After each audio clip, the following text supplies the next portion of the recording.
الحمد للہ رب العالمین والعاقبۃ للمتقین والصلاة والسلام علی سید الانبیاء والمرسلین وعلی آلہ واصحابہ الطیبین الطاہرین اما بعد فاعوذ باللہ من الشیطان الرجیم بسم اللہ الرحمن الرحیم یا ایہا الناس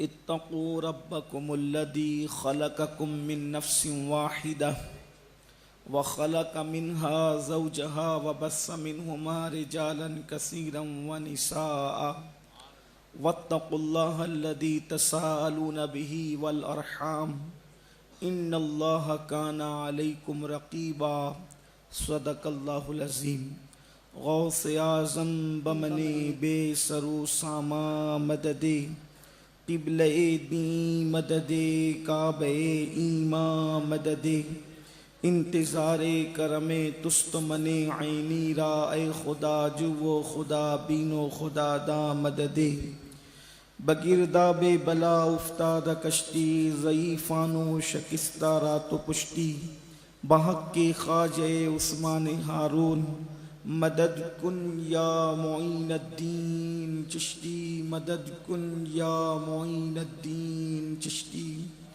مدد کن یا معین الدین چشتی منبر پر جلوگر عرش مقام سادات کرام علماء ذوی الاحترام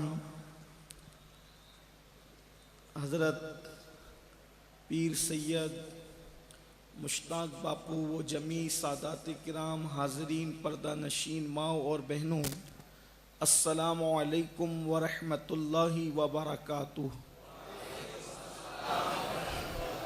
انتہائی احترام و عقیدت کے ساتھ اپنے اور ساری کائنات کے مرکز عقیدت انیس بے کساں چارہ ساز درد منداں ہم غریبوں کے غم گسار ہم فقیروں کی ثروت شہر یار ارم تاجدار حرم نوبہار شفاعت شب اسرا کے دولہا نوشے بزم جنت دانائے سبل مولائے کل ختم الرسل خسرو خوباں سیاح لامکاں وجہ کن فکاں در اللہ المکنون سر اللہ المخزون عالم ما کانا وما یکون آب و گل انبیاء جانو دل اصفیاء مطلع ہر سعادت مقطع ہر سیادت خلاصہ کائنات فخر موجودات حضور احمد مجتبی محمد مصطفیٰ ارواحنا فدا صلی اللہ تعالی علیہ وآلہ وصحبہ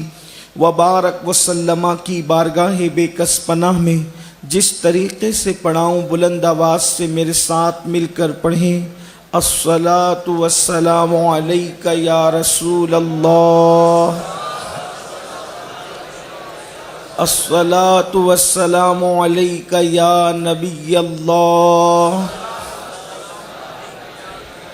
الصلاۃ والسلام علیک یا حبیب اللہ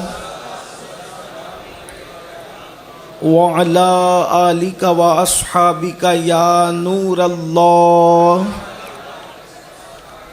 صلی اللہ تعالی علیہ وسلم۔ نعمتیں بانٹتا جس سمت وہ ذیشان گیا نعمتیں بانٹتا جس سمت وہ ذیشان گیا ساتھ ہی منشی رحمت کا قلم دان گیا لے خبر جلد کے غیروں کی طرف دھیان گیا میرے مولا میرے آقا تیرے قربان گیا دل ہے وہ دل جو تیری یاد سے معمور رہا دل ہے وہ دل جو تیری یاد سے معمور رہا سر ہے وہ سر جو تیرے قدموں پہ قربان گیا آہ وہ آنکھ کے ناکام تمنا ہی رہی ہائے وہ دل جو تیرے در سے پر ارمان گیا اور انہیں جانا انہیں مانا نہ رکھا غیر سے کام انہیں جانا انہیں مانا نہ رکھا غیر سے کام للہ الحمد میں دنیا سے مسلمان گیا۔ آج کی یہ محفل اجتماعی شادیوں کے موقع پر، جسے آپ لوگ اپنی زبان میں سمو لگن کہتے ہیں، اس حوالے سے پٹنی سماج کے زیر اہتمام ہمارے حاجی یوسف صاحب اور ہمارے اسلم بھائی اور ان کی پوری جماعت کی طرف سے یہ محفل کا انعقاد ہے۔ تو چونکہ آنے والے وقت میں 37 جوڑوں کا نکاح ہونا ہے، اسی مناسبت سے اس خوشی میں یہ محفل جام نگر کی سرزمین پر ان سب علماء کرام اور سادات کرام کی سرپرستی میں انعقاد پذیر ہے، اور میں نے بھی قرآن مقدس کی اس آیہ کریمہ کی تلاوت کی ہے جو عام طور پر ہمارے یہاں نکاح کے خطبے میں قاضی نکاح اس کی تلاوت اکثر کیا کرتے ہیں۔ ہمارے مذہب میں، مذہب اسلام میں، کبھی بھی فطرت سے بغاوت نہیں سکھائی گئی۔ اسلام دین فطرت ہے، اسلام فطرت کے خلاف بات نہیں کرتا۔ مثال کے طور پر فطرت ہے کہ ایک دروازہ باہر کی طرف کھلے، تو اسلام اس کو باہر ہی کی طرف کھولنے کی بات کرتا ہے، اسلام اس کو اندر ڈھکیلنے کی بات نہیں کرتا، کیونکہ دروازہ باہر کی طرف کھلتا ہے تو طاقت بھی کم لگے گی، دروازہ بھی کھلے گا، دروازے کا نقصان بھی نہیں ہوگا، اور ہماری اپنی قوت کا نقصان بھی نہیں ہوگا۔ تو ایسے ہی اسلام سیدھی سیدھی فطری باتیں کرتا ہے۔ یہ اللہ نے انسان کو 2 قسم کی بھوک عطا کی ہے فطرت میں، ایک اس کے پیٹ کی بھوک ہے، ایک اس کے نفس کی بھوک ہے۔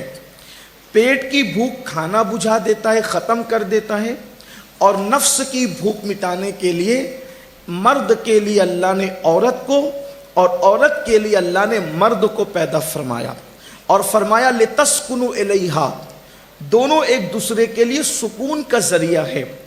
اگر انسان اپنے پاس بہت سی دولت رکھے، بہت سا مال رکھے، وہ لوہے کے پلنگ پر، اسٹیل کے پلنگ پر، لکڑے کے پلنگ پر سونے کی بجائے اگر وہ سونے کے گولڈ کے پلنگ پر بھی آرام کرے تو بھی اس کو وہ سکون نہیں مل سکتا جو ایک شوہر کے ساتھ بیوی کو سکون ملتا ہے، اور جو بیوی کے ساتھ شوہر کو سکون ملتا ہے۔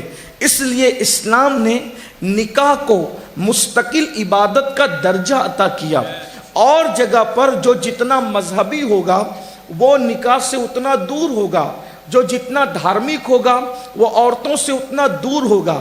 جیسے عیسائی مذہب کو دیکھ لیں، ان کے جو بڑے بڑے راہب ہیں، بڑے بڑے پادری ہیں، بڑے بڑے پوپ ہیں، یعنی جو ان کے مذہبی رہنما ہیں، وہ نکاح سے دور ہے، وہ نکاح نہیں کرتے۔ لیکن کسی کی میں ان پہ کرٹیسائز کرنے کی بجائے صرف یہ بتاؤں، لیکن ایک انسان اگر بہت دن تک کے کھانے کے بغیر رہے تو کچھ دن تک تو وہ اپنی بھوک کو دبا سکتا ہے، لیکن اگر آپ نے اس کو جائز طور پہ کھانا نہیں دیا تو وہ کھانا چرا کر کھائے گا، چوری چپکے کھائے گا، کسی کی پلیٹ میں ہاتھ ڈال دے گا۔ ایسا ہی ہے۔ تو جو لوگ عورتوں سے دور رہتے ہیں اور وہ دور رہ نہیں سکتے، تو پھر ان کو جب حلال راستہ نہیں ملتا تو وہ حرام کی طرف جاتے ہیں، وہ زنا کے اڈوں کی طرف جاتے ہیں، وہ بدی کی طرف جاتے ہیں، وہ بدکاری کی طرف جاتے ہیں۔ مگر اسلام میں ایسا نہیں ہے۔ جو جتنا دھارمک ہوگا، جو جتنا مذہبی ہوگا، اس کو نکاح سے اتنی زیادہ محبت ہوگی، اس کو نکاح سے اتنی زیادہ الفت ہوگی، اس لیے کہ نکاح اللہ کے حبیب صلی اللہ علیہ وآلہ وسلم نے خود کیا۔ حضور سے پہلے جتنے انبیاء کرام آئے ان سب نبیوں نے بھی نکاح کیا، انبیاء کرام نے سب کے سب نے نکاح کیا سوائے ایک نبی حضرت عیسیٰ علیہ السلام کے۔ لیکن عیسیٰ علیہ السلام نے نکاح نہیں کیا، مگر وہ بھی ابھی آسمانوں پر ہے، اور قیامت کے قریب جب زمین پر آئیں گے تو وہ بھی نکاح فرمائیں گے، اور اللہ تبارک و تعالیٰ کے حکم سے جب وہ نکاح کریں گے، مطلب کوئی نبی ایسا نہیں جو نکاح نہ کرے، ہر نبی نے نکاح کیا، اسی لیے نکاح کو ہمارے یہاں مستقل عبادت کا درجہ عطا کر دیا گیا ہے۔ اور پھر نکاح کرنے پر فضیلت کیا ہے؟ اللہ کے حبیب صلی اللہ علیہ وآلہ وسلم فرماتے ہیں، اللہ اکبر، کہ نکاح کرو، نکاح کرنے سے آدھا ایمان محفوظ ہو جاتا ہے اور آدھے ایمان کے بارے میں اللہ سے ڈرتے رہو۔ پھر فرمایا نکاح کرو کیونکہ نکاح تمہاری آنکھوں میں حیا پیدا کرتا ہے، تمہاری آنکھوں میں حیا پیدا کرتا ہے، نگاہوں کو نیچی کر دیتا ہے۔ جب نکاح کی بڑی فضیلت بیان کی گئی، اللہ کے حبیب علیہ السلام نے یہاں تک ارشاد فرمایا کہ نکاح میری سنت ہے، جو اس سے رغبت نہیں کرے گا وہ ہم میں سے نہیں ہے، وہ میری سوسائٹی کا ممبر نہیں ہے۔ تو کچھ غریب صحابہ تھے جن کے پاس مال نہیں تھا، جن کے پاس دولت نہیں تھی، انہوں نے عرض کیا یا رسول اللہ صلی اللہ علیہ وآلہ وسلم، ہم نکاح کرنے کی طاقت نہیں رکھتے کیونکہ ہمارے پاس مال نہیں ہے، ہمارے پاس دولت نہیں ہے، تو ہم نکاح کریں گے تو رکھیں گے کہاں؟ اسی طریقے سے بیوی کا خرچہ کیسے پورا کریں گے؟ لیکن یہ اپنے نبی کی شان ہے، لوگ مسئلے سن کر کے جواب بدل دیتے ہیں، مگر قربان جائیں اپنے نبی پر۔ جب میرے آقا نے سنا کہ یا رسول اللہ غریبی ہے، غربت ہے، ہم نکاح کیسے کریں، تو میرے آقا نے ارشاد فرمایا نکاح کرو، نکاح کرنے کی برکت سے اللہ تم کو مالا مال فرما دے گا۔ نکاح کی وجہ سے تم دولت مند ہو جاؤ گے، نکاح کی وجہ سے تم مالدار ہو جاؤ گے۔ اللہ اکبر، یعنی نکاح سے ایمان بھی محفوظ ہو رہا ہے، نکاح کی وجہ سے آبرو بھی محفوظ ہو رہی ہے، نکاح کی وجہ سے نگاہوں کے اندر حیا بھی پیدا ہو رہی ہے، نکاح کی وجہ سے اولاد میں برکت بھی ہو رہی ہے، نکاح کی وجہ سے پاک دامنی بھی نصیب ہو رہی ہے، نکاح کی وجہ سے دولت بھی مل رہی ہے۔ اسی لیے فرمایا نکاح کرو، اور اللہ کے حبیب علیہ السلام نے یہ بھی فرمایا جلدی نکاح کرو، نکاح کرنے میں دیر مت کرو۔ اس لیے کہ آج کل کے کچھ ماں باپ ایسے بھی ہیں جو اپنی اولاد کے نکاح میں زبردستی تاخیر کرتے ہیں، زبردستی دیر کرتے ہیں، جبکہ اللہ کے حبیب مصطفیٰ کریم رؤوف الرحیم صلی اللہ علیہ وآلہ وسلم نے ارشاد فرمایا کہ 3 چیزوں میں دیر نہیں کرنا۔ اللہ کے حبیب علیہ السلام فرماتے ہیں 3 چیزوں میں دیر نہیں کرنا۔ نمبر 1، جب نماز کا وقت آ جائے تو نماز پڑھنے میں دیر نہیں کرنا۔ نماز کا وقت آئے، نماز پڑھنے میں تاخیر مت کرو۔ حضور نے نماز میں دیر کرنے سے منع فرمایا، لیکن بڑی معذرت کے ساتھ یہ قوم پڑھتی ہے رسول اللہ کا کلمہ اور چلتی اپنی طبیعت پر، لوگ اپنی طبیعت پر چل رہے ہیں۔ اس وقت پوری دنیا میں جو تباہی کا ماحول ہے، جو بربادی کا ماحول ہے، مسلمانوں پر جو برا وقت ہے، وجہ صرف مسلمانوں کے کرتوت ہے۔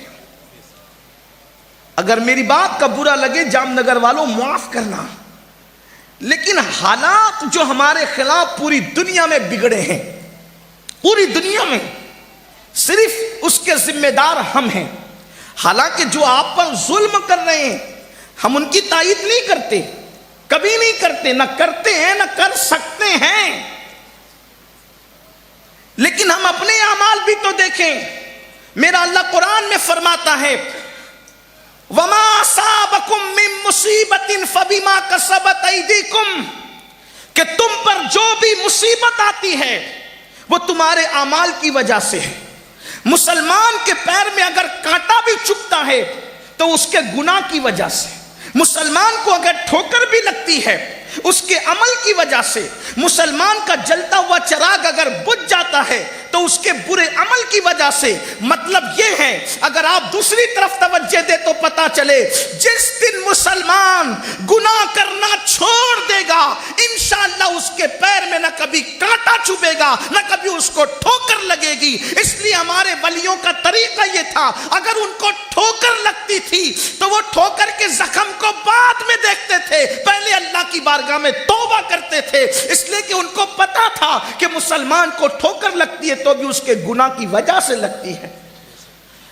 تو آقا فرماتے صلی اللہ علیہ وآلہ وسلم کہ جب نماز کا وقت آ جائے نماز پڑھنے میں دیر مت کرو۔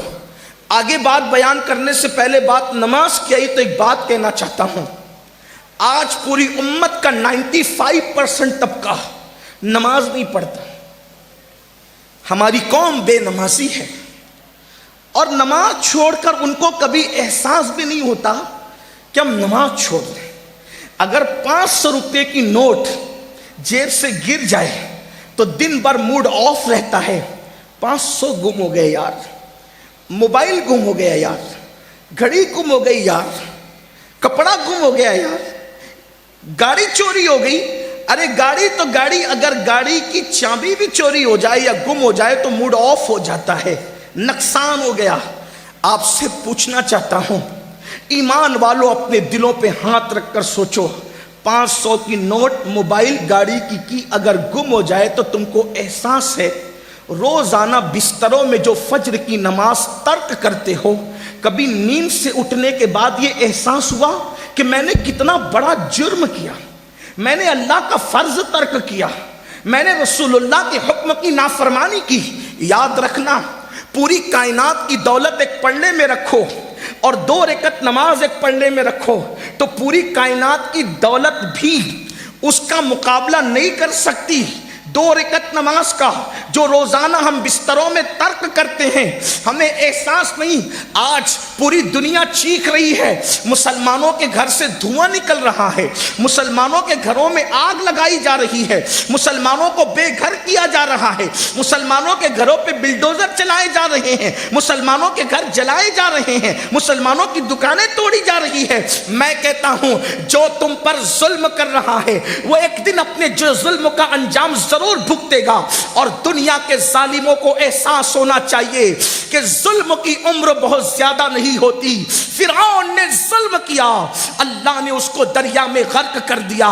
نمرود نے ظلم کیا, اللہ نے اس کو لنگڑے مچھر سے ہلاک کر دیا. بخت نصر نے ظلم کیا, اللہ نے اس کو ذلت کی موت مار دیا. شداد نے ظلم کیا, خود کی بنائی ہوئی جنت بھی نہ دیکھ سکا. قارون نے ظلم کیا, اللہ نے اس کو زمین میں دھسا دیا. دنیا کے طاقتور حکمرانوں کو, پوری دنیا کے حکمرانوں کو یہ پیغام دیا جاتا ہے, اللہ کی مخلوق پہ ظلم مت کرنا, اس لیے کہ مخلوق کمزور ہے لیکن خالق کمزور نہیں ہے. جب اس کی لاٹھی چلے گی تو کہیں کے نہیں رہو گے, تم بھی بے گھر ہو جاؤ گے, تمہیں بھی تباہ کر دیا جائے گا. تم پناہ تلاش کرو گے تو تمہیں پناہ بھی نہیں ملے گی.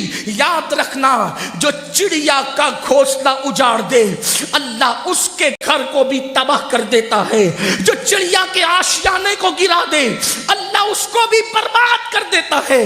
میں اپنی قوم سے کہتا ہوں, اپنی بہنوں سے کہتا ہوں, اپنے بھائیوں سے کہتا ہوں, جو ظلم کر رہے ہیں ہم ظالموں کے ساتھ نہیں, وہ غلط کر رہے ہیں.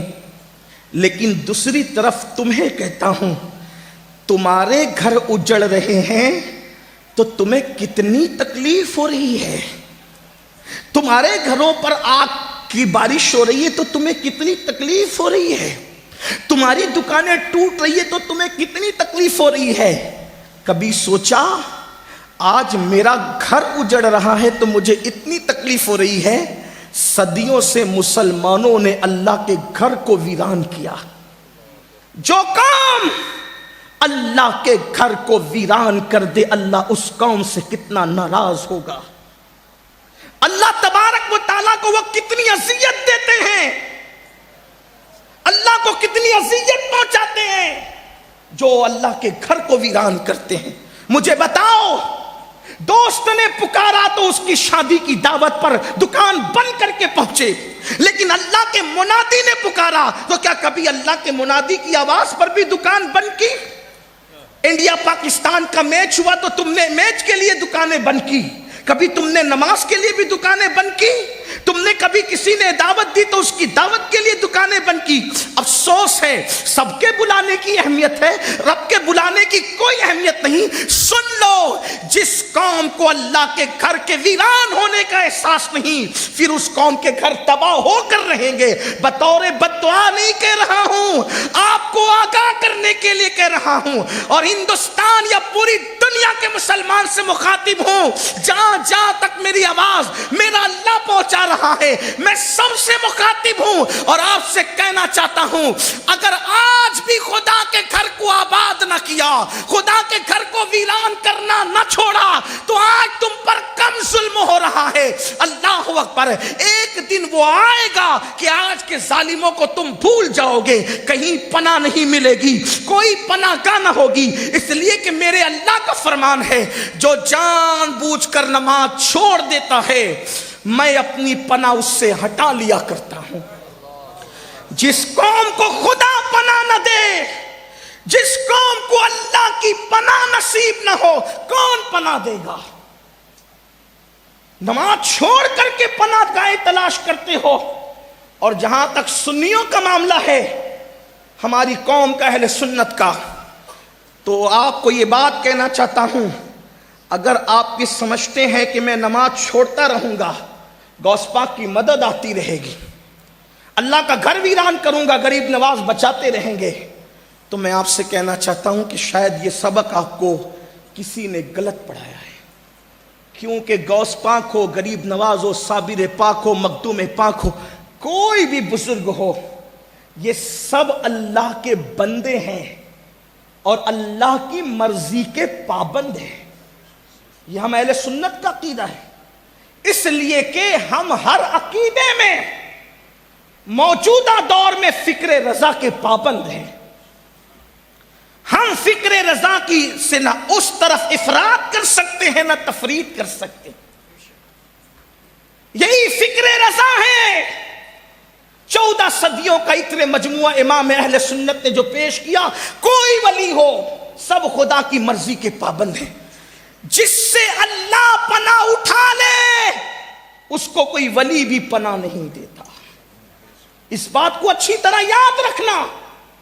جس سے اللہ پناہ اٹھا لے، اگر یہ فکر تم لے کر کے چلے ہو کہ خدا کا گھر ویران کرتے رہو گے اور تمہارے گھر آباد ہوتے رہیں گے، تو میری قوم کے جوانوں اور اے سنی مسلمانوں اپنے آپ کا احتساب کر لو۔ آج یہ میں آپ کو بتاؤں، اللہ، حالانکہ میرا عنوان نماز نہیں ہے لیکن بات نکل آئی تو عرض کر رہا ہوں، میرا عنوان تو آج نکاح کی تقریبات کے حوالے سے بات ہے، اسی پر میں گفتگو کروں گا، لیکن بات چونکہ نکل آئی ہے تو ذرا آپ کی توجہ چاہتا ہوں، میری ماں اور بہنوں کی بھی توجہ چاہتا ہوں۔ اللہ اکبر، اللہ اکبر۔ بے نمازی پن ہو کر کے ہم چاہتے ہیں غوث پاک کی پناہ مل جائے گی، غریب نواز کی پناہ مل جائے گی، مخدوم پاک کی پناہ مل جائے گی، امام اہل سنت کی پناہ مل جائے گی۔ سن لو، غور سے سن لو، اللہ اکبر۔ میرے آقا مصطفیٰ جان رحمت صلی اللہ علیہ وآلہ وسلم اپنے صحابہ سے کہتے ہیں، اے میرے صحابہ، اللہ کی بارگاہ میں دعا کرو، اللہ کی بارگاہ میں دعا کرو۔ کیا دعا کرو؟ اے اللہ ہمیں محروم نہ کرنا اور ہمیں بدبخت نہ کرنا۔ آپ سے پوچھنا چاہتا ہوں، ذرا دل کے کانوں سے سننا، اس روایت کو میں جہاں سے پڑھ رہا ہوں، فقی ابو اللہ سمرقندی رحمت اللہ تعالی علیہ اس کو اپنی کتاب میں اس روایت کو لکھتے ہیں، اللہ کے رسول نے کیا فرمایا؟ اے میرے صحابہ، اللہ سے دعا کرو، اللہ تمہیں محروم نہ کرے، اللہ تمہیں بدبخت نہ کرے۔ اللہ اکبر۔ صحابہ کرام نے عرض کی، یا رسول اللہ، یہ محروم کون ہے؟ یہ بدبخت کون ہے؟ بدبخت فرمایا میرے آقا نے، آقا فرماتے بدبخت۔ اللہ اکبر۔ جب صحابہ نے پوچھا محروم اور بدبخت کون ہے، آقا فرماتے ہیں جو نماز نہیں پڑھتا وہ محروم بھی ہے، وہ بدبخت بھی ہے۔ کہاں گیا وہ جذبہ صادق؟ جب اذان ہوتی تھی تو مسلمان اپنا سارا کام چھوڑ کر مسجدوں کی طرف کشا کشا چلے جاتے تھے۔ اللہ کے رسول صلی اللہ علیہ وآلہ وسلم نے حضرت سیدنا ابو ہریرہ سے کہا، ابو ہریرہ، کسی بے نمازی کی صحبت میں مت بیٹھا کر۔ یہ حضرت ابو ہریرہ کو حضور فرما رہے ہیں، اور ولیوں سے بڑا مقام صحابہ کا ہے۔ حضور کا کوئی صحابی مہاجرین میں سے ہو، انصار میں سے ہو، فتح مکہ کے پہلے کے، فتح مکہ کے بعد کے، حضور کے ہر صحابی کے لیے ہمارا عقیدہ ہے وَكُلًّا وَعَدَ اللَّهُ الْحُسْنَى، اللہ نے ان سب کے ساتھ خیر کا وعدہ کیا۔ حضور کا کوئی صحابی ادنا نہیں، حضور کا ہر صحابی اعلیٰ۔ کوئی صحابی ہو، اور صحابیت سے بڑھ کر منقبت کا کوئی ٹائٹل ہو نہیں سکتا. جس کو صحابی کہہ دیا مان لیا، اس کا مطلب اس کو ولیوں سے، اقطاب سے، ابدال سے، قلندروں سے سب سے بڑا مان لیا. درجہ نبوت کے بعد روئے زمین پر اگر اللہ نے کسی مخلوق کو فضیلت عطا کی ہے تو میرے رسول کے اصحاب کی ذات ہے. اور ان کی شان یہ میرے امام کہتے ہیں، خدا ان کو کس پیار سے دیکھتا ہے، خدا ان کو کس پیار سے دیکھتا ہے جو آنکھیں ہیں محو لقائے محمد، جو آنکھیں ہیں محو جن کی آنکھیں خدا پیار سے دیکھے وہ صحابہ کی آنکھیں ہیں. اب میرے آقا انہی اصحاب میں سے سب سے زیادہ کثرت سے روایت کرنے والے سیدنا ابو ہریرہ سے کہتے ہیں، ابو ہریرہ ہو سکے تو کبھی بے نمازی کے قریب اس کی صحبت میں مت بیٹھنا، اس لیے کہ بے نمازی جہاں ہوتا ہے آسمان سے اس پر لعنت برستی. جس قوم پہ لعنت برسے اس قوم کا مقدر سیاستداں بدل دیں گے. جس قوم پہ لعنت برسے ایجوکیشن کی ڈگریاں اس قوم کا مقدر بدل دے گی. جس قوم پہ لعنت برسے جلسے اور کانفرنس کے نعرے اس کی قسمت بدل دیں گے. نہیں، یہ ہرگز نہیں ہو سکتا. ہر ڈگری سے پہلے، ہر کانفرنس سے پہلے، ہر نعرے سے پہلے، ہر بات سے پہلے مسلمانوں کو اللہ کے گھر کی طرف آنا ہوگا. کل بھی ہمارے مسائل کا حل خدا کے گھر پر تھے، خدا کی چوکھٹ پر تھے، خدا کی بارگاہ میں تھے، اور آج بھی خدا ہی کے دربار سے ہمارے ہر مسئلے کا حل ہوگا. اور مسلمانوں یاد رکھنا، اگر تم سب جگہ گئے تو در در کی ٹھوکریں کھاؤ گے لیکن مسئلے کا حل نہیں ہوگا. ذلت مقدر بن جائے گی، ذلت کی وادیوں میں بھٹکتے رہو گے، جرائم کے دلدل میں ڈوبے رہو گے. نہ کوئی بچا سکتا ہے نہ کوئی بچا سکے گا. اگر اپنے مسائل کا حل چاہتے ہو خدا کے گھر کو آباد کرو، خدا کے گھر کو ویران مت کرو. اور اگر آپ نہیں چاہتے، اللہ اکبر، آپ یہ چاہتے کہ اللہ آپ کا گھر ویران ہونے سے بچا لے تو خدا کے گھر کو سجدوں سے آباد کرو. کیونکہ فرمایا گیا جب لوگ مسجدیں تعمیر کرتے ہیں اور مسجد میں نماز پڑھنے نہیں آتے تو رات کی تاریکی میں مسجد اللہ کی بارگاہ میں عرض کرتی ہے، مولا جس نے مجھے ویران کر دیا تو ان کے گھروں کو ویران کر دے. اب آپ سے پوچھنا چاہتا ہوں، مسجد جس قوم کی ویرانی، مسجد جس قوم کی تباہی، مسجد جس قوم کی بربادی کی دعا کرے وہ قوم کیسے آباد ہوگی؟ اس لیے میرے آقا کا فرمان دل پہ لکھ لو اور یاد رکھنا. پھر کہتا ہوں نماز کا عنوان نہیں، لیکن بات آئی تو عرض کرتا ہوں، مرتے وقت جتنی تکلیف بے نمازی کو ہوتی ہے اتنی کسی کو نہیں ہوتی. مرنے والا جب بے نمازی مرتا ہے تو اللہ کے حبیب غیب دا نبی صلی اللہ علیہ وآلہ وسلم فرماتے ہیں بے نمازی پر اللہ اتنی پیاس مسلط کرتا، اتنی پیاس کہ اگر 7 سمندروں کا پانی بھی اس کے منہ میں انڈیل دیا جائے تو دنیا کی کوئی طاقت اس کی پیاس نہیں بجھا سکتی.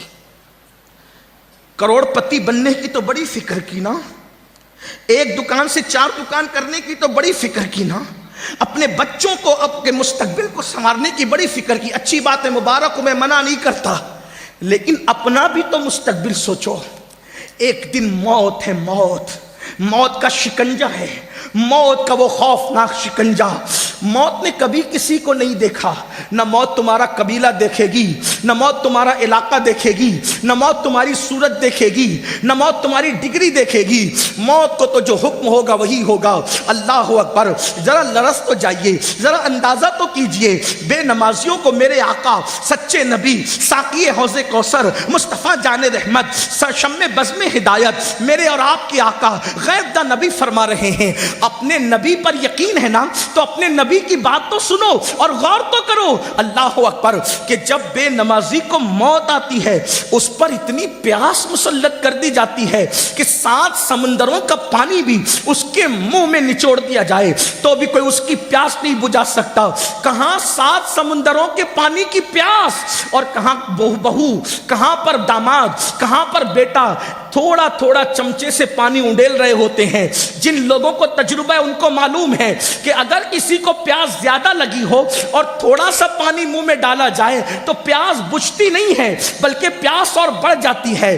ہائے کیا تڑپ ہوگی, ہائے اس وقت کی بے چینی کیا ہوگی, اس وقت کی بے قراری کیا ہوگی. ارے ابھی گجرات میں, یو پی میں, بہار میں, مہاراشٹر میں, راجستھان میں جو ہے وہ ڈگری گرمی کا جو ہے وہ تاپمان جو ہے, کہیں 47 کہیں 48, لوگ ہائے ہائے کر رہے ہیں, گھر کے باہر نہیں نکل رہے ہیں, لوگ فریج کی ٹھنڈی بوتلیں اپنی حلق میں انڈیل رہے ہیں. لیکن آپ سے پوچھنا چاہتا ہوں, یہ درجے حرارت کے بڑھنے کا علاج ہم نے تو ڈھونڈ لیا, لیکن سکرات کی کیفیت میں بے نمازی پن کی وجہ سے جو پیاس اللہ مسلط کرے گا, اس سے بچنے کا کیا کیا؟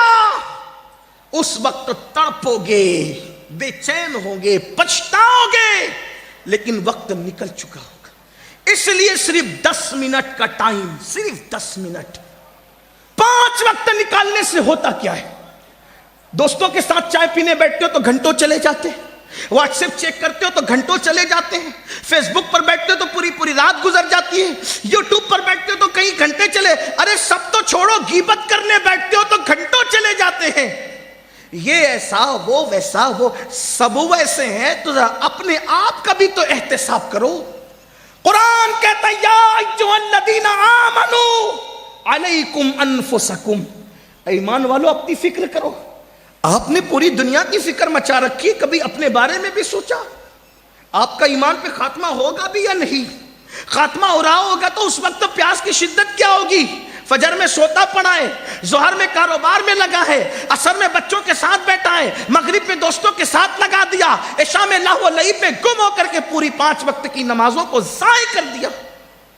آؤ آج اس جشن شادی کے موقع پر یہ دل میں عہد کر لو کہ سردی ہو, گرمی, بارش ہو, موسم کوئی ہو, کسی کی میت ہو یا کسی کی شادی ہو, کبھی نماز نہیں چھوٹنے دیں گے, کبھی نماز نہیں چھوٹنے دیں گے. مرتے وقت سب سے زیادہ تکلیف بے نمازی کو ہوتی ہے, اور قبر میں عذاب سب سے زیادہ کسی کو ہوتا ہے تو بے نمازی کو ہوتا ہے, سب سے زیادہ عذاب.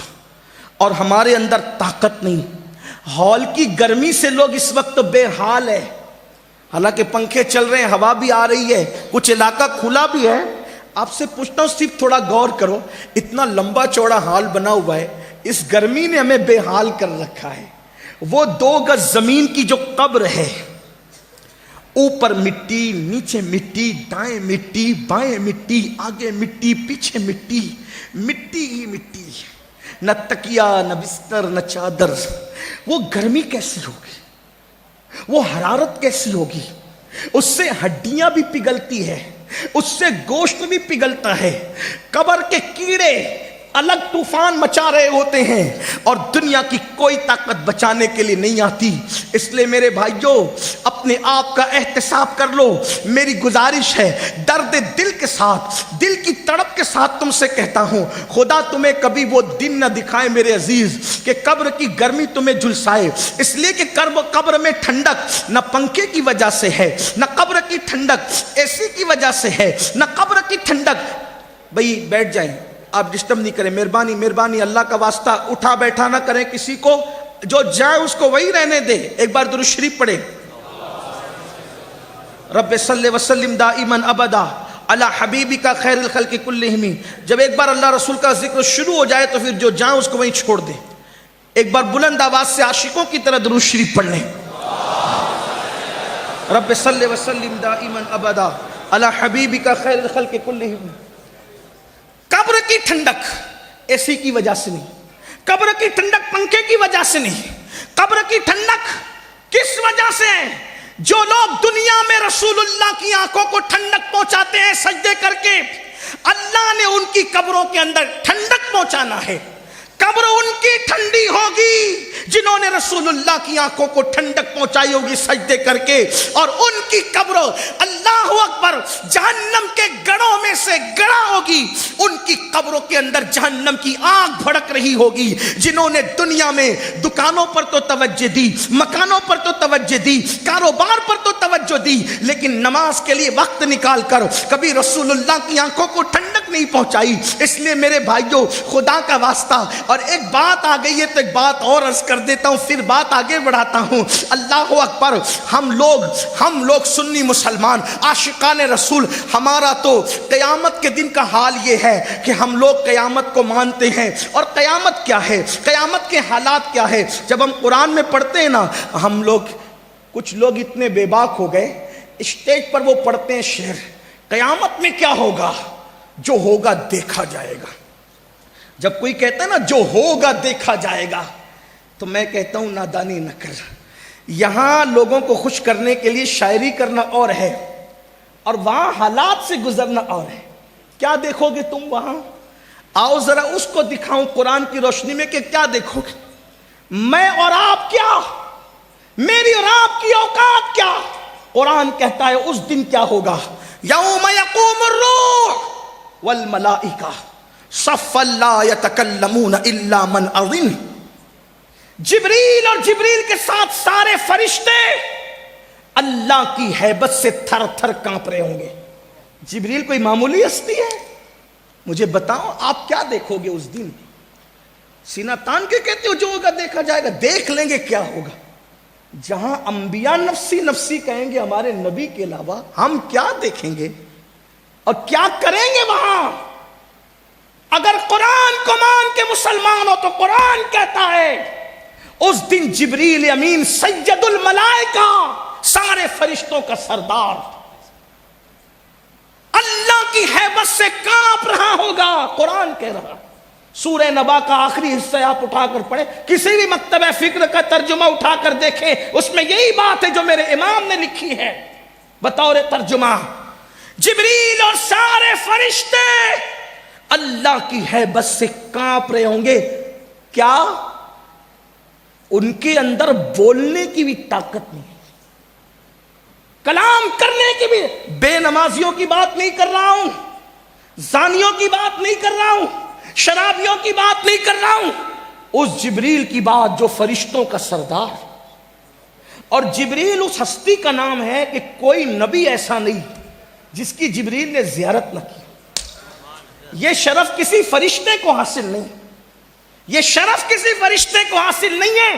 جو شرف جناب جبریل کو حاصل ہے کہ آدم سے لے کے مصطفیٰ جان رحمت تک ہر نبی کا دیدار کرنے کا شرف جبریل امین کو حاصل ہے. اور میرے نبی کے پاس تو جبریل بار بار آتے رہے، بلکہ تمنا کرتے تھے کہ کوئی کام آ جائے، اور اللہ فرمائے جبریل جاؤ محبوب کو یہ کام عرض کر دو.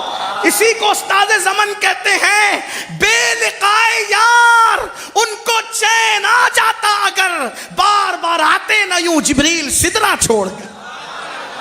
بار بار آتے نہ یوں جبریل سدرا چھوڑ کر.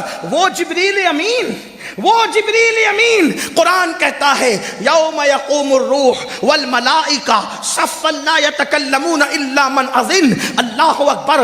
جبریل اور سارے فرشتے صف بصف اللہ کی ہیبت سے کانپ رہے ہوں گے. حالانکہ اللہ کی ہیبت سے کانپنا یہ عیب نہیں ہے، بلکہ یہ اچھوں کی نشانی ہے، یہ شرافت کی نشانی ہے، یہ مومنوں کی علامت ہے. سب کانپ رہے ہوں گے. اللہ اللہ. اس وقت میرا اور آپ کا حال کیا ہوگا، ہمارے حالات کیا ہوں گے؟ ساری چیزیں ہونے کے بعد ہمیں ایک بات نظر آتی ہے.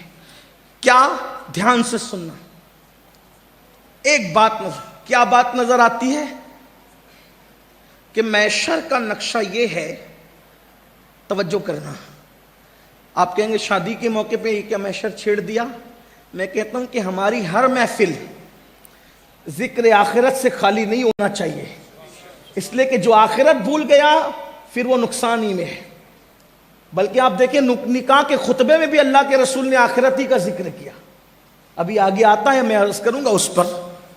ایک مرتبہ فاروق اعظم امیر المومنین غیظ المنافقین امام المجاہدین امام المشاہدین فی رب العالمین سیدنا عمر ابن خطاب جانشین رسول، پوری امت میں صدیق اکبر کے بعد اگر سب سے افضل ترین کوئی ہستی ہے تو سیدنا فاروق اعظم کی ہستی.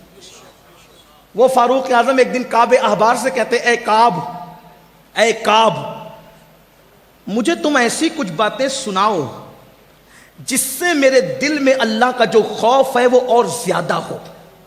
اللہ کی جو خشیت ہے وہ اور بڑھے.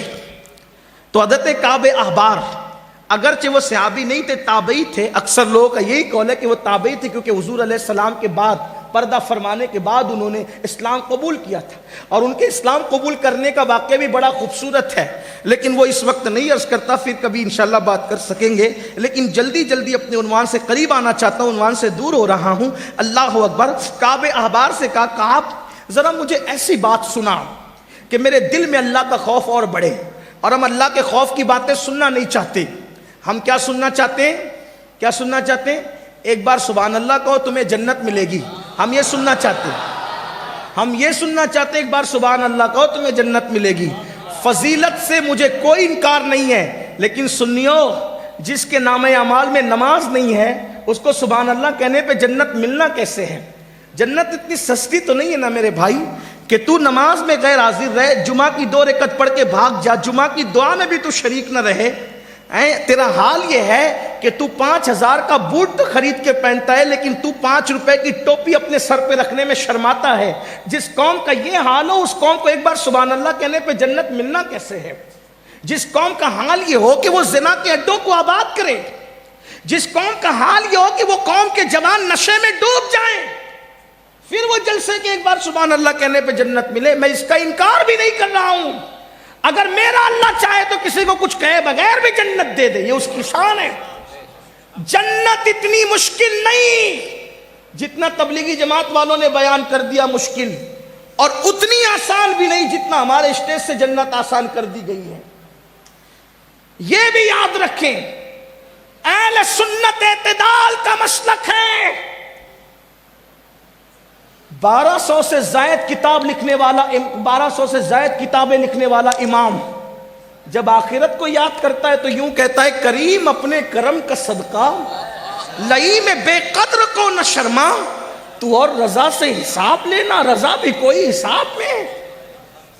جب اس امام کو اپنی آخرت یاد آتی ہے جس نے اللہ کے رسول کا دیدار عالم بیداری میں کیا، جس کا پورا ہدایت کے بخشش کا دیوان دلوں میں عشق رسول کی آگ لگا دیتا ہے، جب اس امام کو اپنی آخرت یاد آتی ہے تو وہ تڑپ کے یوں کہتا ہے صدقہ پیارے کی حیا کا نہ لے مجھ سے حساب، صدقہ پیارے کی حیا کا نہ لے مجھ سے حساب، بخش بے پوچھے لجائے کو لجانا کیا ہے. اور یہاں شراب کی اڈے آباد ہوں اور ہم جنتی رہے، رند کے رند رہے، ہاتھ سے جنت نہ گئی. کیا اللہ کے رسول نے یہ نہیں فرمایا جس کے پیٹ میں شراب کا ایک قطرہ ہوگا اللہ اس کو قیامت کے دن نظر رحمت سے نہیں دیکھے گا. نشہ کرنے والے لوگ جب قیامت کے دن آئیں گے تو ان کے منہ سے پاخانے کی الٹی ہو رہی ہوگی، وہ منہ سے پاخانہ اونڈیلتے ہوئے آئیں گے. آج بہت اچھا لگتا ہے لوگوں کو نشہ کرنا. 16 17 سال کی عمر کے لڑکے، کوئی شراب پی رہا ہے، کوئی پاؤڈر سے نشہ کر رہا ہے، کوئی انجیکشن سے نشہ کر رہا ہے، کوئی گولیوں سے نشہ کر رہا ہے. اور کتنا مہذب انداز ہے بات کرنے کا. حضرت دلوں کو سکون نہیں ہے نا تو ٹینشن دور کرنے کے لیے نشہ کرتے ہیں. میں نے کہا کس نے کہہ دیا کہ نشہ سے ٹینشن دور ہوتا ہے؟ کس نے کہا؟ نشہ کبھی ٹینشن دور نہیں کر سکتا. جتنی دیر نشے میں رہو گے ٹینشن بھول جاؤ گے، نشہ اترے گا ٹینشن اور بڑھے گا. اور آج جان بوجھ کر کچھ لوگ میری قوم کو نشے میں گرفتار کر رہے ہیں کیونکہ ان کو پتا ہے کہ مسلم جوانوں کے پاس ٹیلنٹ اتنا ہے کہ جس دن یہ پڑھ لیں گے کوئی ان سے آگے نہیں بڑھ سکتا. ان کے پاس تجارت کا ٹیلنٹ اتنا ہے، جس دن یہ تجارت کر لیں گے کوئی آگے نہیں بڑھ سکتا.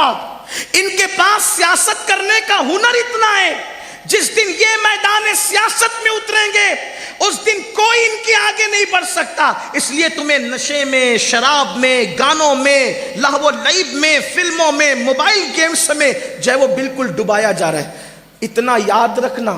آپ انٹرنیٹ بہت استعمال کرتے ہو، میرے کہنے پہ ذرا ایک چیز اور دیکھ لینا. انٹرنیٹ پر جا کے سرچ کرنا کہ سب سے زیادہ گندی فلم دیکھنے والی قوم کون ہے؟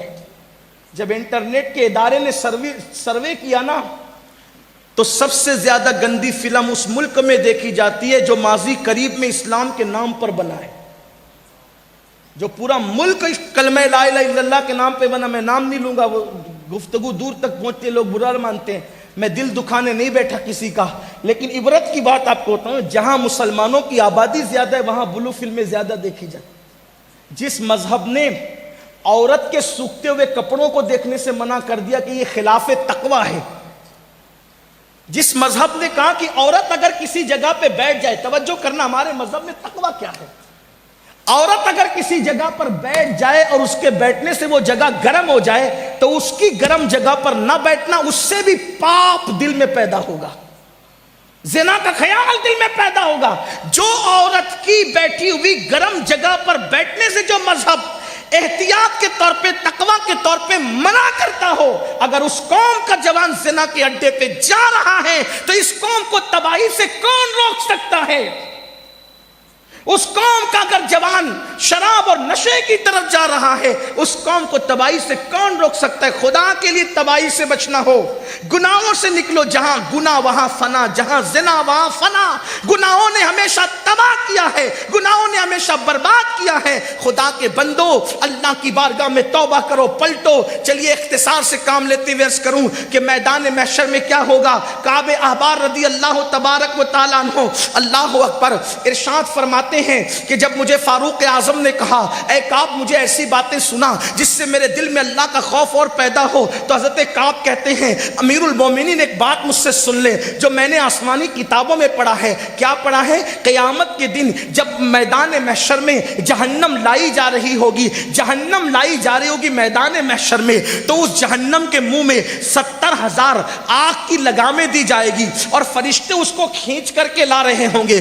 جب جہنم کے شرارے اٹھیں گے، جب جہنم کی آگ کے شرارے اٹھیں گے، اللہ اکبر، یہ کہانی قصہ نہیں میرے بھائی، میری ذمہ داری ہے، میں ذمہ داری سے عرض کر رہا ہوں۔ کعب احبار کہتے ہیں اللہ اکبر کہ جب جہنم کی آگ کے شرارے اٹھتے ہوئے دیکھیں گے تو انبیاء کرام کی شان یہ ہوگی، اس آگ کو دیکھ کر کے ابراہیم خلیل کہیں گے اللہ تو نے مجھے اپنا خلیل بنایا، اے اللہ تو نے مجھے اپنا خلیل بنایا، آج مقام خلت کا واسطہ تو نے مجھے اپنا گہرا اور پکا دوست بنایا، آج ابراہیم کو تو اپنی امان عطا کر دے، آج میں کسی کے لیے کچھ نہیں مانگتا، مولا آج ابراہیم کو امان عطا کر دے۔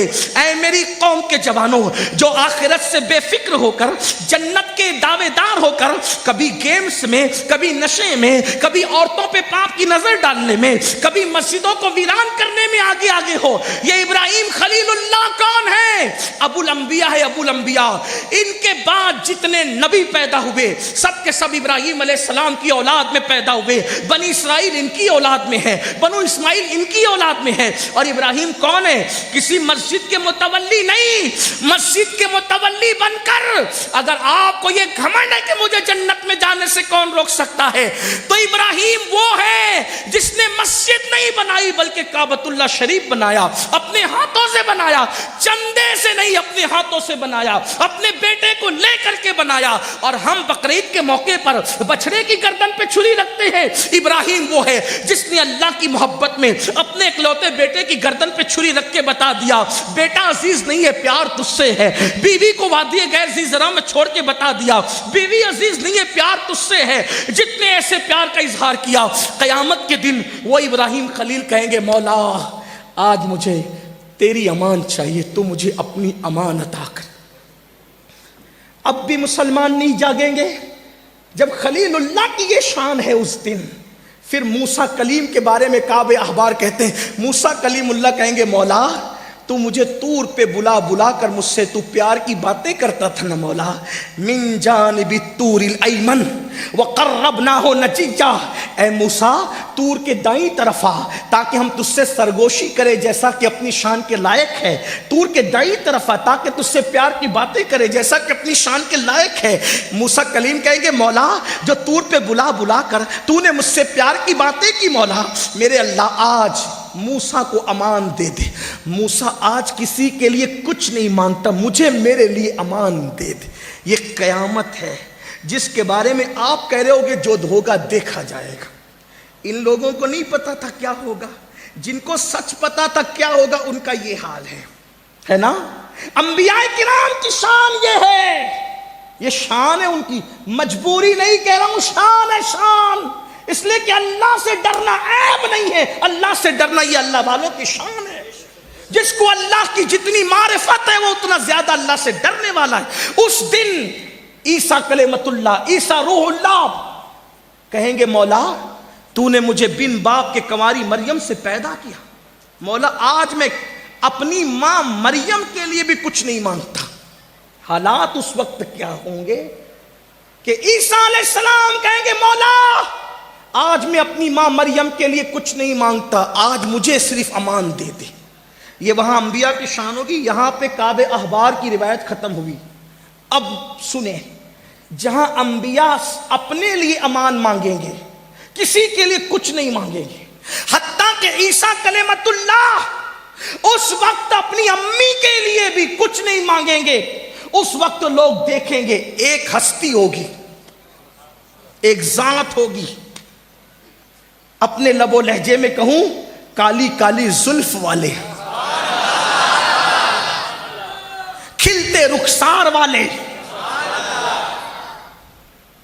خوبصورت آنکھوں والے, مہکتے پسینے والے,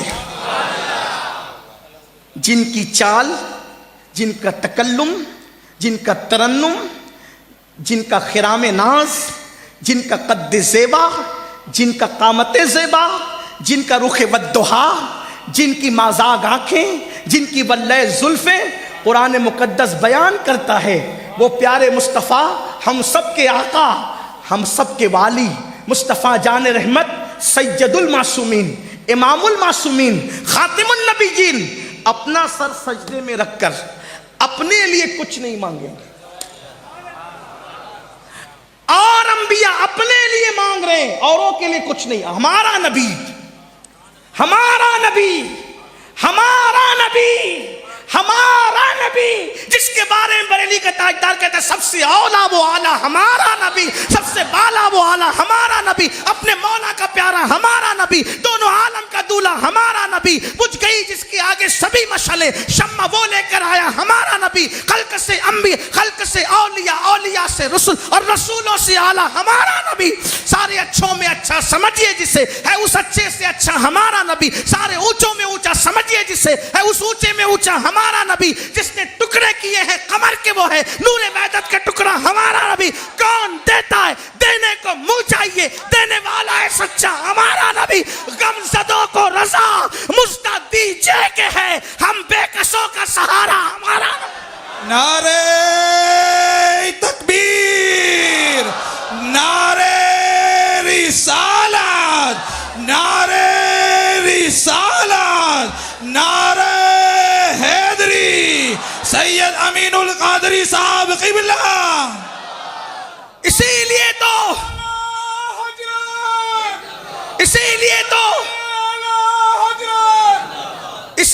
تو ان کے چھوٹے بھائی یہ کہتے کہ فقط اتنا سبب ہے انعقاد بزم محشر کا کہ ان کی شان محبوبی دکھائی جانے والی,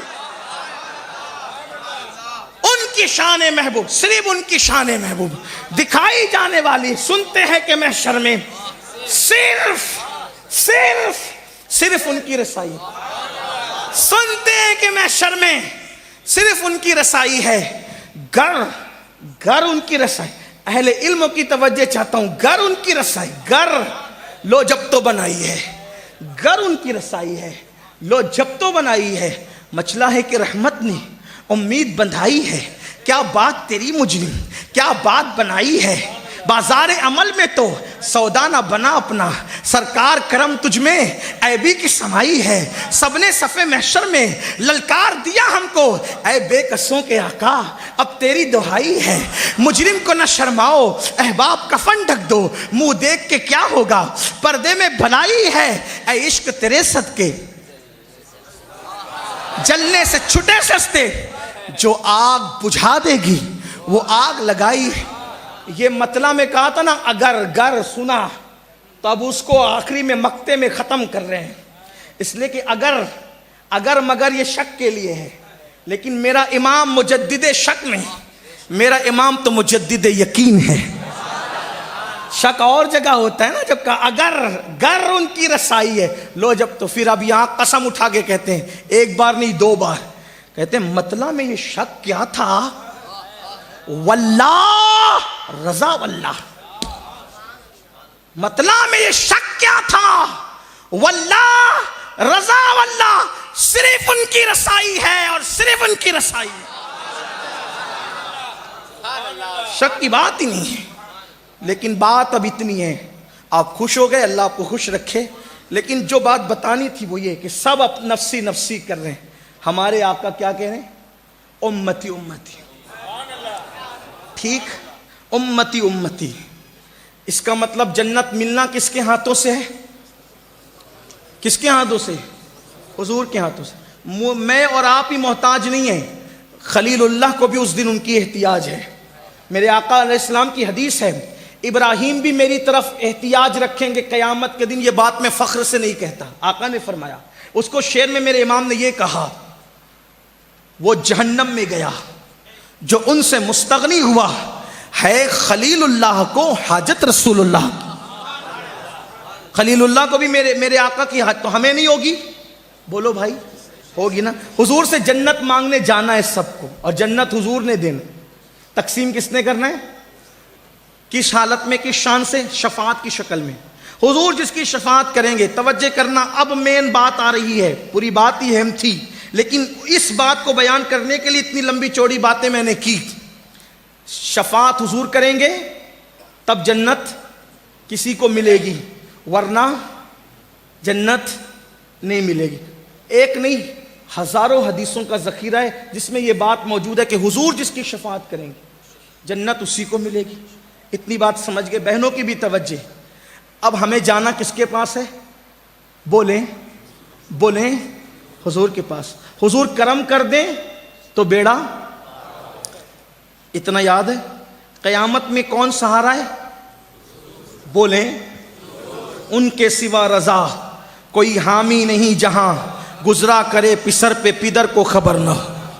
بیٹے پہ جو گزرے گی باپ کو پتہ نہیں چلے گا، یہ حالات ہوں گے، سب نفسی نفسی کہہ رہے ہوں گے۔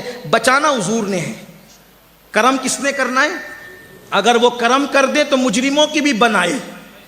ہاں، تمہارا نام مصیبت میں جب لیا ہوگا، ہمارا بگڑا ہوا کام بن گیا ہوگا، گناہ گار پہ جب لطف آپ کا ہوگا، کیا بغیر کیا بے کیا ہوگا، ڈھونڈائی کرے صدر قیامت کے سپاہی، وہ کس کو ملے جو تیرے دامن میں چھپا ہو۔ اللہ اکبر۔ حضور کرم کر دے تو ہم جیسے کا بیڑا پار، ہم جیسے نہیں، ہم جیسے کروڑوں کا بیڑا پار۔ ایک میں کیا، میرے اسیا کی حقیقت کتنی، مجھ سے 100 لاکھ کو کافی ہے اشارہ تیرا، دل بس خوف سے پتا سا اڑا جاتا ہے، پلہ ہلکا صحیح بھاری ہے بھروسہ تیرا۔ وہ کرم کر دے تو بیڑا پار۔ لیکن ہم ہمیشہ ایک سمت میں دیکھتے ہوئے سوچتے، کانے نہیں ہے نا ہم، ہمیں اللہ نے دعا کی تھی، تصویر کے دونوں رخ کو دیکھا کریں۔ کرم کر دیں تو ہم جیسے ناہنجار، بدنام، گنہگار، پاپی، سیاکار بخشے جائیں اور شان سے جائیں، لوگ ہم پہ رشک کریں۔ چشم بد دور ہے، بندے کو بچایا کیا ہے۔ بڑی شان ہوگی گنہگاروں کی اگر وہ کرم کر دیں، لیکن تصویر کا دوسرا رخ بھی دیکھیں۔ حضور کے پاس جائیں، دوسری حدیث یاد کریں۔ آقا فرماتے ہیں، جس نے ایک وقت کی نماز جان بوجھ کے چھوڑ دی، وہ میرے ذمے سے باہر نکل گیا، قیامت کے دن اس کے ساتھ میرا کوئی وعدہ نہیں ہے۔ دھیان سے سننا، پھر سن لو، جس نے جان بوجھ کے نماز چھوڑ دی وہ میرے ذمے سے باہر ہے، قیامت کے دن اس کے ساتھ میرا کوئی وعدہ نہیں۔ اے سنیو، پوری زندگی لبیک یا رسول اللہ کا نعرہ لگاتا رہا، پوری زندگی کہتا رہا غلامی رسول میں موت بھی قبول ہے، اور مسجدوں کو ویران کی اور آقا کے اس فرمان پہ توجہ نہ کی۔ اب حضور سے جنت کی بھیک لینے گیا، حضور مجھ پر بھی کرم کر دیں، اور حضور نے اللہ نہ کرے، 1000 بار نہ کرے، اللہ کسی دشمن کو بھی وہ دن نہ دکھائے۔ آقا اگر کہہ دیں کہ کیا تجھے میرا فرمان یاد نہیں، کہ جس نے جان بوجھ کر نماز چھوڑ دی وہ میرے ذمے سے باہر ہے، قیامت کے دن اس کے ساتھ میرا کوئی وعدہ نہیں۔ آپ سے پوچھتا ہوں کہاں جاؤ گے؟ کس کے دروازے پہ دستک دو گے؟ نفرتوں کو بانٹتے بانٹتے اتنے نفرت میں پکے ہو گئے کہ اپنے اس وجود سے بھی تمہیں محبت نہیں؟ نفرتوں کی آگ لگاتے لگاتے کہ اب اپنے آپ سے بھی محبت نہ رہی۔ سوچو وہ دل ان کے کرم پر ڈیپینڈ ہے، کس کو خوشی ملنا ہے کس کو جہنم ملنا ہے۔ اگر آقا فرما دے اللہ نہ کرے، حالانکہ پھر کہتا ہوں ان کے کرم سے یہ امید نہیں، لیکن ان کی غیرت سے خوف بھی ہے۔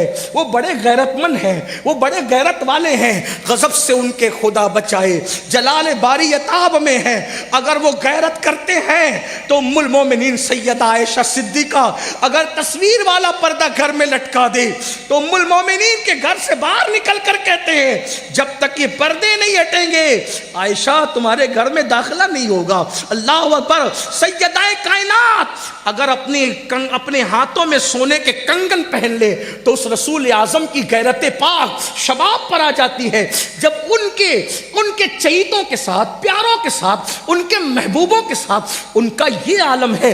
ہم تو غلام ہیں، امتی ہے۔ سوچو اور پھر غور کرو، نماز کو ہلکے میں لیتے ہو، مسجدوں کو ویران کرتے ہو، گناہ کر کے ماتھے پہ شکن نہیں آتا، پھر کہتا ہوں ان کے کرم سے ایسا معاملہ نہیں ہے، لیکن ان کی غیرت سے ڈر بھی لگتا ہے۔ اس لیے میرے عزیز، میرے بھائی، یاد رکھ قیامت کا دن کا وقت یاد رکھ، کہیں ایسا نہ ہو کہ تباہ ہو جائے، برباد ہو جائے۔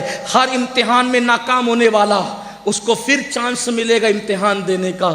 قیامت کا وہ امتحان ہے، اس امتحان کے بعد کسی کو چانس نہیں، فرسٹ اور لاسٹ وہ امتحان ہوگا۔ اس دن کیا ہوگا؟ ایک نبی کا سگا چچا بچھو کی شکل میں جہنم میں جا رہا ہوگا۔ ابراہیم علیہ السلام کا سگا چچا آزر بچھو کی شکل میں جہنم میں جا رہا ہوگا۔ لوط علیہ السلام کی بیوی جہنم میں ڈالی جا رہی ہوگی۔ نوح علیہ السلام کا بیٹا جہنم میں ڈالا جا رہا ہوگا۔ ہمارے اندر سرخاب کے پر لگیں کہ ہم جنت لکھا کر کے لائے ہیں، کچھ بھی کرو جنتی، کچھ بھی کرو جنتی، کچھ بھی کیا کچھ بھی کرو جنتی۔ اپنے آپ کو دھوکہ مت دو، فریب مت دو، اللہ کی بارگاہ میں توبہ کر لو، پلٹ آؤ۔ برا لگے جام نگر والوں معاف کرنا، اتنا ہی ہوگا زیادہ سے زیادہ کہ آپ کمیٹی کے لوگوں سے کہہ دیں گے کہ آئندہ امین القادری کو نہ بلانا، بہت تلخ باتیں کرتا ہے۔ مجھے اس کی کوئی پرواہ بھی نہیں ہے، اس لیے کہ نہ بیان اور واز میری روزی روٹی ہے اور نہ آپ رزاق ہو۔ میرا اللہ میرے لیے کافی ہے، میرا اللہ رزاق ہے، میرا نبی قاسم نعمت ہے۔ لیکن جام نگر والوں میری بات اگر تلخ لگتی ہے نا تو نشتر جو لگاتا ہے وہ دشمن نہیں ہوتا۔ آپ خود بھی نمازی بنو، اپنے بچوں کو بھی نمازی بناؤ، اپنی بیوی کو بھی نمازی بناؤ۔ اگر آپ اپنے بچے کو دھمکی دیتے ہو نا کہ تو دکان نہیں سنبھالے گا تو میرے گھر میں مت آنا، تو بچہ دکان سنبھالنے لگتا ہے۔ میرے بھائی ایک بڑھ کر دھمکی اور دے دے، اگر نماز نہیں پڑھے گا تو میرے گھر میں مت رہنا، کوئی بچہ بے نمازی نہیں ہوگا۔ ٹیوشن نہیں جائے گا تو کھانا نہیں ملے گا، کبھی یہ بھی تو بولو نماز نہیں جائے گا تو کھانا نہیں ملے گا۔ ٹیوشن نہیں جائے گا تو اسکول میں ناکام ہوگا، بھیجو ٹیوشن، منع نہیں کرتا، ایجوکیشن ضروری ہے، بہت ضروری ہے، لیکن ٹیوشن نہیں جائے گا تو اسکول میں ناکام ہوگا، پھر امتحان کے موقع ملیں گے۔ نماز نہیں جائے گا تو محشر میں ناکام ہوگا، پھر کبھی موقع نہیں ملے گا۔ اس لیے اپنی اولاد کا سوچو، اپنے آپ کا سوچو۔ بہت سب کے لیے غور کیا، بات دور نکلی، اپنے عنوان کی طرف آتے ہیں۔ اللہ کے رسول علیہ السلام فرماتے ہیں 3 چیزوں میں دیر نہیں کرنا۔ نمبر 1 نماز کا وقت ہو اس میں دیر نہیں کرنا۔ نمبر 2 جب کسی کا انتقال ہو جائے اور جنازہ تیار ہو تو تدفین میں دیر نہیں۔ آج کل یہ بھی فیشن بنا ہے، بیٹی آ رہی ہے، بہو آ رہی ہے، بیٹا آ رہا ہے، بھانجا آ رہا ہے، داماد آ رہا ہے، اور منہ دیکھ کے کیا ہوگا؟ پردے میں بھلائی ہے۔ اس نے آ کے کرنا کیا ہے؟ مغفرت کی دعا تو کہیں سے بھی ہو سکتی ہے۔ اس لیے مردوں کو پریشان مت کیا کرو، لیٹ مت کیا کرو، بس اتنی تاخیر جتنی انتظامات میں انتظام ہو جائے فوراً اس کو اپنی منزل پہ پہنچا دو۔ اس پہ بہت زیادہ تبصرہ نہیں کرتا کیونکہ بات لمبی ہوئی۔ اور تیسری بات، آقا علیہ السلام فرماتے ہیں اپنے بیٹا اور بیٹی اگر بالغ ہو جائے تو ان کی شادی کرنے میں دیر مت کرو۔ اگر بیٹا بیٹی بالغ ہو گئے اور تم نے شادی کرنے میں دیر کی اور پھر وہ بدکاری میں مبتلا ہوئے تو ان کی بدکاری کا وبال اس کے ماں باپ کے سر پہ بھی ہوگا، اس کو تو ہوگا ہی ہوگا، اس کے ماں باپ کے سر پہ بھی ہوگا۔ اس لیے بہت زیادہ دیر مت کیا کرو، کوشش کرو جلدی سے کر دو اور تاخیر مت کرو۔ ارے مولانا صاحب ابھی تو پڑھ رہا ہے وہ، باپو ابھی تو پڑھ رہا ہے وہ، تو کس نے کہا کہ شادی سے پہلے ہی پڑھ سکتے، شادی کے بعد نہیں پڑھ سکتے کیا؟ شادی کے بعد بھی تو پڑھ سکتے ہیں، پڑھنے والوں نے بے شمار لوگ ہیں، بلکہ بہت سارے لوگ جو لمبی ڈگریاں لیتے ہیں وہ تو شادی کے بعد ہی پڑھتے ہیں، کیونکہ آدمی رکے گا کتنے وقت۔ شکر کے طور پہ کہتا ہوں میں خود ابھی بھی پڑھ رہا ہوں، جبکہ حضور کی نالین کے صدقے میرے گھر میں بچے بھی ہیں الحمدللہ، ابھی بھی پڑھ رہا ہوں اور میں اپنے آپ کو طالب علم ہی سمجھتا ہوں اور طالب علم ہوں، ابھی بھی میں پڑھ رہا ہوں۔ آپ سے کہتا ہوں شادی کے بعد پڑھ لو، کہ ڈسٹرب ہوتا ہے، میں کہتا کیسے ہوتا ہے؟ بچے حرام میں مبتلا ہو رہے ہیں۔ شادی سے پہلے آج 40% سے زائد بچے اور بچیاں ہیں دنیا میں جو اپنا سب کچھ لٹا دیتے ہیں، سب کچھ گنوا دیتے ہیں۔ اور جو بچے زنا کرنے کی ہمت نہیں کرتے، وہ بچے اپنے آپ پہ یوں ظلم کرتے ہیں کہ اپنی جوانی کی طاقت کو گٹر میں بہا دیتے ہیں۔ میں حیا کے پردے میں کہہ رہا ہوں، اس سے زیادہ بڑھ کر میں کچھ کہہ نہیں سکتا، اور یہ زنا سے بڑھ کر ہے۔ جو اپنے ہاتھوں سے اپنی طاقت کو ضائع کر رہے ہیں، اپنے ہاتھوں سے اپنے وجود پہ زنا کر رہے ہیں، وہ جوان، اس لیے کہ ہم پبلک میں رہتے ہیں، نوجوان ہمیں آ کر بتاتے ہیں کہ انہوں نے اپنے ہاتھوں سے اپنے آپ کے ساتھ زنا کیا۔ اللہ کے رسول علیہ السلام فرماتے ہیں کہ جو لوگ، جو مرد، جو لڑکے اپنے ہاتھ سے اپنے ساتھ برائی کرتے ہیں، نوجوان جو سمجھتے ہیں، میں زیادہ واضح نہیں کر سکتا ہوں، حیا کے پردے میں کہتا ہوں، قیامت کے دن ان کے ہاتھ حاملہ اٹھیں گے، حاملہ، وہ حمل والے ہاتھ لے کر اٹھیں گے، تو لوگ کہیں گے یہ کیا ہے؟ تو کہا یہ اپنے ہاتھوں سے زنا کرتے تھے۔ اور یہ بدکاری کرنے والے زندہ چلتی پھرتی لاش بن جاتے۔ اپنے بچوں پہ رحم کرو، اور اس کی ذمہ دار جو چیز ہے وہ گندی فلمیں ہیں۔ 16-17 سال کی عمر میں پہنچنے تک، یہ جو اسٹیج پہ لوگ بیٹھے نا جن کی عمر 40 سال یا اس سے اوپر کی ہے، 16-17 سال 18-20 سال میں پہنچنے تک انہوں نے جو کبھی سوچا نہیں تھا، 4 سال کے بچے وہ موبائل پر دیکھ رہے ہیں۔ 4 سال کے بچے، اگر تقریر بھی انٹرنیٹ پہ دیکھنے کے لیے آدمی جاتا ہے تو پہلے وہ گندی اشتہار سے گزرنا پڑتا ہے۔ خدا جس پہ کرم کرے وہ آنکھیں بچا لے، ورنہ حال کیا ہے؟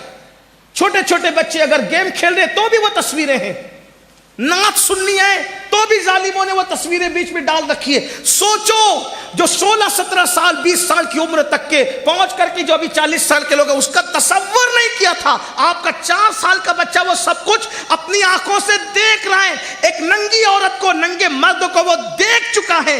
جب وہ 16-17 سال کی عالم میں پہنچے گا تو اس کا حال کیا ہوگا؟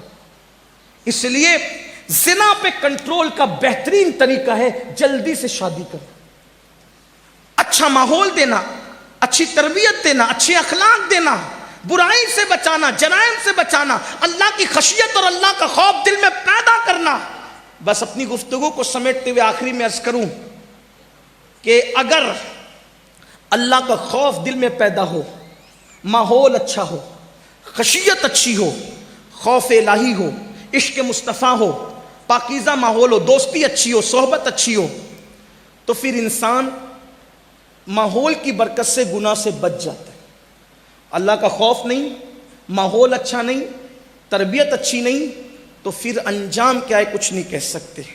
بس جاتے جاتے ایک روایت پڑھتا ہوں اور اپنے جوانوں سے کہتا ہوں کہ ہر خطبے کے آغاز میں جو نکاح کا خطبہ ہے، قاضی نکاح یہ آیت پڑھتا ہے سورہ نساء کی، یا ایھا الناس اتقوا ربکم الذی خلقکم من نفس واحدہ، اے لوگوں اپنے رب سے ڈرو جس نے ایک جان سے تم سب کو پیدا کیا۔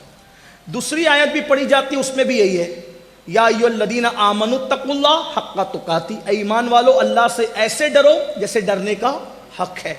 تیسری آیت پڑھی جاتی ہے، اس میں بھی یہی عنوان ہے، یا ایھا الذین آمنوا اتقوا اللہ وقولوا قولا سدیدا، اے ایمان والو اللہ سے ڈرو. تینوں آیتوں میں پہلے اللہ سے ڈرنے کا ذکر ہے. اگر اللہ کا ڈر ہو، ڈر خوف، آدمی ہر گناہ سے بچے گا، ہر گناہ سے. اور تنہائی اگر کوئی چیز آباد کرا سکتی ہے تو وہ اللہ کا خوف ہے، اللہ کی خشیت. آج ہمارے دلوں میں وہ اللہ کا خوف نہیں جو ایک سچے مومن کے دل میں ہونا چاہیے. اگر سی سی ٹی وی کیمرے لگے ہونا تو منہ کے گٹکا بھی ہم تھوکتے نہیں ہے کہ سی سی ٹی وی کیمرہ لگا ہے نا. سی سی ٹی وی کیمرہ لگا تو ہم کھڑے ہو کے پانی بھی نہیں پیتے. لیکن اللہ دیکھ رہا ہے، سب کچھ کرتا. سوچیں نا، وما قدر اللہ حق قدری، تم نے اپنے اللہ کی ایسی قدر نہیں کی جیسا قدر کرنے کا حق تھا. کب تک گناہ کرو گے؟ اللہ دیکھ رہا ہے اور بہت غیرت والا ہے اور اس کی پکڑ بڑی سخت ہے. ان بطش ربک لشدید، اس کی پکڑ بڑی سخت. جو نوجوان زنا کرتے ہیں انہیں پتہ ہونا چاہیے، حدیث پاک میں آتا ہے کہ جو زنا کرتا ہے اور پھر نہاتا ہے، غسل کرتا ہے، تو اس کے ہر غسل کے ہر قطرے کے بدلے میں 1 سال کا گناہ اس کے نامہ اعمال میں لکھا جاتا ہے. تو جتنے قطرے ہوں گے اتنے سال کا گناہ اس کے نامہ اعمال میں لکھا جائے. اور جتنے قطرے گرتے ہیں زنا کے غسل کے بعد، اس سے شیاطین پیدا ہوتے ہیں. وہ سارے شیاطین قیامت تک پاپ کریں گے اور ان سب کے پاپ کا عذاب اس کے سر ڈالا جائے گا جس کے زنا کے غسل سے وہ شیاطین پیدا ہو. اور دوسری طرف حدیث پاک میں آتا ہے کہ جو نکاح کرتا ہے اور نکاح کرنے کے بعد جائز ملاقات بیوی سے کرتا ہے اور پھر غسل کرتا ہے تو ہر قطرے کے بدلے میں 1 سال کی عبادت کا ثواب لکھا جاتا ہے.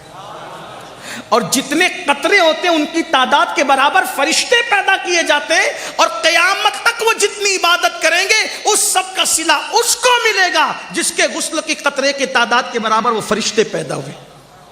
بہت سستا سودا ہے، اس لیے نکاح کرو. اور نکاح کی ضرورت ہے، میں اپنے بڑوں سے معافی مانگتے ہوئے کہوں، نکاح کی اگر ضرورت ہے، گھٹ گھٹ کے نہیں رہنا گھر میں، اپنے ماں باپ کے کان میں کہہ دینا میری شادی کر دو، یہ کوئی بری بات نہیں. چھپ کے زنا کرنے سے اچھا ہے کہ ماں باپ کے کان میں خود نہیں کہہ سکتے، بھابھیوں سے کہلوا دو، بھائیوں سے کہلوا دو، دوستوں سے کہلوا دو میری شادی کر دو. یہ کوئی گناہ نہیں. کچھ لوگ کہتے ہیں شرم آئے گی اگر کوئی نوجوان کہتے میری شادی کر دو تو عورتیں باتیں کرتی اللہ اس کو کیا ہو گیا، یہ پاگل تو نہیں ہو گیا، یہ ہمارے خاندان کی روایت تھی، اتنا بدبخت نکلا، اتنا مجرم نکلا، اتنا گندا نکلا، کہہ رہا میری شادی کر دو. میری بہن، زنا سے تو بہتر ہے نا وہ کہہ رہا ہے میری شادی کر دو. میں اپنے جوانوں کے ساتھ ہوں، میں تمہارے ساتھ. کہو اپنے ماں باپ سے، اور ماں باپ سے کہتا ہوں میرے بھائی اس سے پہلے کہ تیرے بچے تجھ سے کہے میری شادی کر دو تجھے کر دینا چاہیے. ہاں کچھ لوگ کہتے ہیں مولانا کھلائیں گے کیا؟ میں نے کہا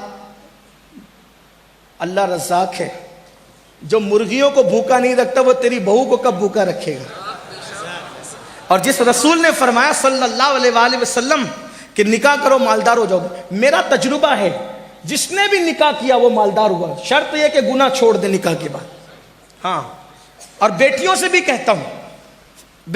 کہتا ہوں کہ اگر ان کو یہ حاجت ہو کہ ان کا نکاح ہونا چاہیے تو وہ کسی کا ہاتھ پکڑ کر بھاگنے کی بجائے وہ شرافت کے ساتھ اپنی ماں کے کان میں کہہ دے کہ میری شادی کر دیجیے. یہ بھی کوئی عیب نہیں، بیٹیوں کے لیے بھی عیب، کیونکہ جتنے حقوق بیٹوں کے اتنے حقوق بیٹیوں کے. جام نگر والوں یہ نہیں کہنا میں بگاڑنے کے لیے، واللہ کسی کا ہاتھ پکڑ کر بھاگنے سے تو اچھا ہے نا کہ تیرے کان میں تیری بیٹی کہہ دے کہ میری شادی کر دو.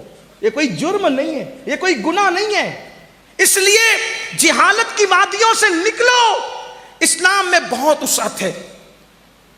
جتنا فری اسلام انسان کو چھوڑتا ہے کوئی نہیں چھوڑتا. جتنا انجوائے اسلام کے پاس ہے، جتنا انجوائے اسلام کے پاس ہے کسی کے پاس نہیں ہے. ہاں اور مذہب میں دھارمک ہے تو بائک پہ بیوی کو لے کے نہیں گھوم سکتے. توجہ کر، اور مذہب میں آدمی دھارمک ہے، مذہبی ہے، بیوی کو بائک پہ لے کے نہیں گھوم سکتا. میں نے کہا چھوڑ یار، ایسا دھارمک پن کیا چیز. میرے نبی نے تو سنت بنا دیا بیوی کو اپنی سواری پر بٹھانا. اتنا انجوائے ہے کسی مذہب میں؟